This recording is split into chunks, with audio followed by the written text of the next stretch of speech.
कितना सुंदर कहा, जो हमें ज्ञान दे,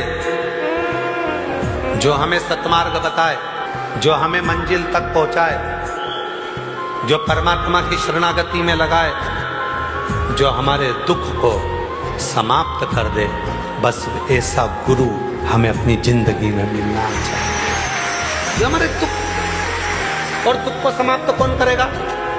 गुरुजी तो आकर दुख को समाप्त नहीं करेंगे। तुम्हारे पड़ोसी भी तुम्हारे यहाँ आकर तुम्हारे दुख को समाप्त नहीं करेंगे। तुम्हारे रिश्तेदार भी तुम्हारे पास में आकर तुम्हारे दुख को समाप्त नहीं करेंगे।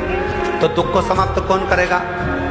जो आपने पंडाल में बैठकर अभी जो श्री शिवाय नमस्तुभ्यं जपा, एक लोटा जल शिव को चढ़ाना प्रारंभ किया और भगवान का उच्चारण करना प्रारंभ करा, तो तुम्हारा दुख मिटना प्रारंभ।